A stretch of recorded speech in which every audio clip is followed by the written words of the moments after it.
प्रधानमंत्री नरेंद्र मोदी ने जयप्रकाश नारायण के जन्मदिन मौके सांसद आदर्श ग्राम योजना की शुरुआत दिल्ली विच कीती। इस मौके पीएम ने आदर्श ग्राम योजना के ब्रोशर नूं लॉन्च किया।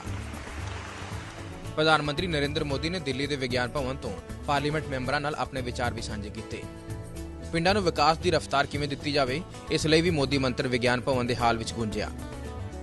15 अगस्त नूं लाल किले तो प्रधानमंत्री वालों ऐलान की गई इस स्कीम नूं लैके हुंगारा भी मिलिया। इस गल का दावा पीएम ने किया। मैंने 15 अगस्त को कहा था कि 11 अक्टूबर जयप्रकाश नारायण जी के जन्मदिन पर इसकी गाइडलाइंस पेश करेंगे। कुछ मित्रों ने मुझे उसी शाम को ईमेल करके मैंने गांव सिलेक्ट किया ऐसा करके मुझे बताया था, और वो भाजपा के ही लोग थे, ऐसा नहीं, भाजपा के सिवाय के एमपीज ने भी, कांग्रेस के एमपीज ने भी मुझे लिख करके दिया था। तभी मुझे लगा था कि इस बात में दम है। राजनीति से परे होकर के सब इसको गले लगा रहे हैं। पीएम ने सारे सांसदां नूं अपनी मर्जी के पिंड चुनने की छूट दी, पर इस छूट विच भी पीएम ने एक शर्त रख दी। सिर्फ एक शर्त रखी है मैंने, वो शर्त ये रखी है कि ये उसका अपना गांव नहीं होना चाहिए या अपना ससुराल नहीं होना चाहिए।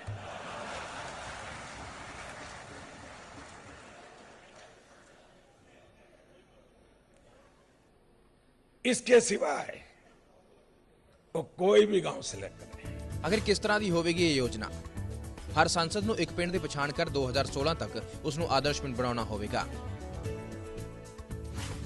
2 होर पिंडां दा साल 2019 तक विकास करना होगा। हर सांसद अपने खेतर के 5 पिंडां नूं मॉडल पिंड बनावेगा। शहरी खेतरां वाले सांसद नेड़ले पिंड नूं गोद लैके उसका विकास करनगे। बुनियादी ढांचे, वातावरण ते मनुखी विकास लई काम होवेगा। योजना तहत आपसी सहयोग, स्थानक स्वै शासन नूं पक्का किया जाएगा। ग्राम पंचायत विकास का खरड़ा तैयार करेगी। जीवन पद्धर उच्चा चुकने की कोशिश की जाएगी। पिंडां दे विकास नूं लैके पिंड विकास मंत्री नितिन गडकरी ने भी अपनी राय रखी। उन्हां पिंडां दे विकास नूं लैके जमीनी तौर पर कोशिश आरंभ किए जाने की गल कही। अगर गांव समृद्ध होंगे, संपन्न होंगे, तो कोई शहरों में नहीं आएगा, शहरों की समस्याएं खड़ी नहीं होगी। आज गांव में पीने के लिए शुद्ध और स्वच्छ जल नहीं मिल पाता। मुझे इस बात का दुख है कि 17,000 गांवों में आर्सेनिक, फ्लोराइड्स, अनेक गांवों में हम शुद्ध पानी भी नहीं दे सकते। हमारे गांव के लोगों को हमारे वहां ठीक से रोजगार नहीं मिलता, शिक्षा की सुविधाएं नहीं मिलती।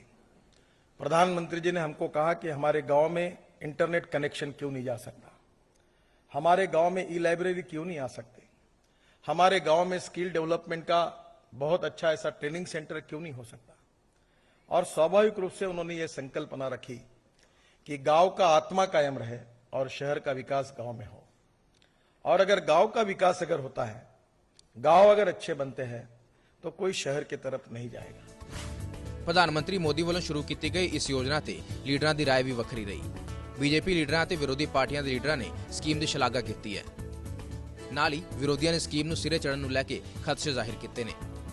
गांव के सशक्तिकरण की सशक्त क्रांति साबित होगी। निश्चित तौर से नरेंद्र मोदी जी की सरकार का जो संकल्प है और जो संदेश है कि गांव, गरीब, किसान, झुग्गी झोपड़ी के इंसान तक विकास की रोशनी पहुंचे। कहे जाते थे कि हमारा देश जो है वो गांवों का देश है, हमारा देश जो है वो किसानों का देश है, हमारा देश जो है वो कृषि प्रधान देश है।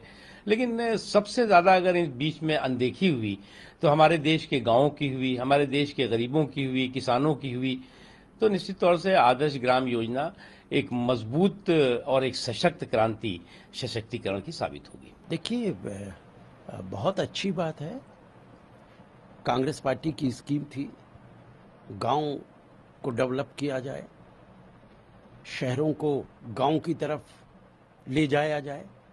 लेकिन अगर सिर्फ एक गांव, एक एमपी को दिया जाएगा और एमपी अपने फंड से उसको डेवलप करेगा, तो बाकी कॉन्स्टिट्यूएंसी का क्या होगा? या तो केंद्रीय सरकार उसकी पूरी मदद करे हर तरह से, तब वो डेवलप कर सकता है। अगर एमपी को सिर्फ उसके फंड पर छोड़ दिया गया कि अपने फंड से आप किसी एक गांव का विकास कीजिए, मॉडल विलेज बनाइए, तो उसके खिलाफ तो पूरी की पूरी कॉन्स्टिट्यूएंसी हो जाएगी सिवाय उस गांव के। अब मुझे नहीं मालूम कि प्रधानमंत्री की सोच क्या है केंद्रीय सरकार मदद देगी या नहीं देगी। ਪੀਐਮ ਵੱਲੋਂ ਸ਼ੁਰੂ ਕੀਤੀ ਗਈ ਇਸ ਸਕੀਮ ਦਾ ਅਸਰ ਦਾਅਵਿਆਂ 'ਚ ਤਾਂ ਜ਼ਰੂਰ ਦਿਖ ਰਿਹਾ ਹੈ, ਪਰ ਜ਼ਮੀਨੀ ਤੌਰ ਤੇ ਇਸ ਸਕੀਮ ਨੂੰ ਕਿੰਨਾ ਬੂਰ ਪੈਂਦਾ ਹੈ, ਸਵਾਲ ਵੱਡਾ ਹੈ।